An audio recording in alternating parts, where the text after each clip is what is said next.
السلام علیکم ناظرین، فیس آف سوسائٹی کے ساتھ ایک اور فیس آپ کی خدمت میں حاضر ہے۔ کہانی کی صورت میں سوسائٹی کے اس فیس کو آپ کو دکھانے کی کوشش کروں گی۔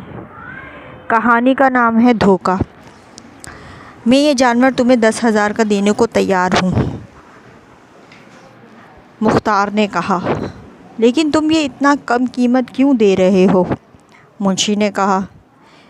مختار نے منشی سے پوچھا، بھئی تم سے کیا چھپانا، تم تو روز ہی جانور لیتے ہو۔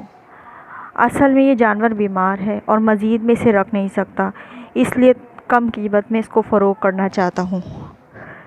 ٹھیک ہے، میں لینے کے لیے تیار ہوں۔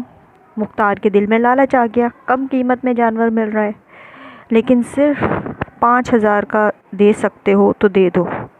مختار نے کہا، یا یہ تو بہت کم ہے، مجھے تو اس کا کوئی منافع بھی ملے، تم تو ذبح کر کے بیچ دو گے۔ میں نے آگے جا کر جانور بھی خریدنا ہے، اس لیے تمہیں اصل بات بتا دی۔ اچھا بس 7,000 دے دو، آخری بات۔ چلو ٹھیک ہے۔ مختار نے گائے ذبح کروائی اور سارا گوشت جلد بک گیا۔ گھر پہنچا تو دیکھا گوشت پکا ہوا تھا۔ مختار کو حیرت ہوئی۔ اس نے اپنی بیگم سے پوچھا کہ آج گوشت کہاں سے آیا؟ بیگم نے جواب دیا، اصل میں پڑوس میں شبیر صاحب کے گھر دعوت تھی، انہوں نے قورمہ بنا کر بھیجا تھا۔ مختار کو یاد آیا کہ شبیر صاحب تو اس کے اپنی دکان سے 5 کلو گوشت لے کر گئے ہیں، یہ کہہ کر کہ گھر میں دعوت ہے۔ یہ سوچ کر مختار کے کھانے کی طرف بڑھنے والے ہاتھ رک گئے۔ یہ کھانا تم لوگوں نے تو نہیں کھایا؟ مختار کو اپنے بیوی بچوں کا خیال آیا۔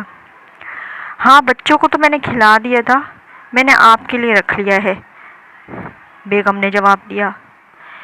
تمہیں کتنی دفعہ کہا ہے کہ بچوں کو باہر کی چیزیں نہیں کھلایا کرو، ہمیں کیا پتہ کیسے تیار کیے ہیں۔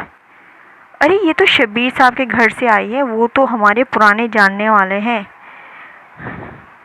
بیگم نے جواب دیا۔ امی پیٹ میں درد ہو رہا ہے، 7 سالہ فہد نے پیٹ پکڑ کر دعائی دی۔ مختار نے فوراً اپنے بیٹے کو دیکھا جو درد کی شدت سے رو رہا تھا۔ مختار آؤ دیکھا نہ تاؤ فوراً اس کو ہاسپٹل لے کر گیا۔ ڈاکٹر نے بتایا کہ اس نے ایسا کچھ کھایا ہے جس سے اس کی پیٹ میں پوائزن بن رہا ہے، ان کا معدہ واش کرنا ضروری ہے ورنہ جان کا خطرہ ہے۔ مختار کو تو دوسرے بچوں کی بھی فکر ستانے لگی۔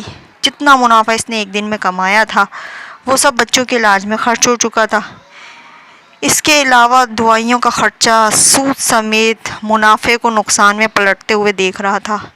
اپنے منافع کی خاطر دوسروں کی جان سے کھیلنے والا خود کیسے محفوظ رہ سکتا ہے، اس کا اسے بخوبی اندازہ ہو چکا تھا۔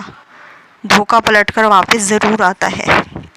تو ناظرین، ہم دیکھتے ہیں روزمرہ روٹین میں بھی ہم یہ چیز دیکھتے ہیں کہ ہم اپنے منافع کی خاطر لوگوں کی سادہ لوئی کا فائدہ اٹھاتے ہیں اور ہر ناجائز کام کرنے سے یا دوسروں کو دھوکہ دینے سے کوئی دریغ نہیں کرتے۔ تو معاشرے کی اس فیس کو آپ کو دکھانے کی کوشش کی ہے۔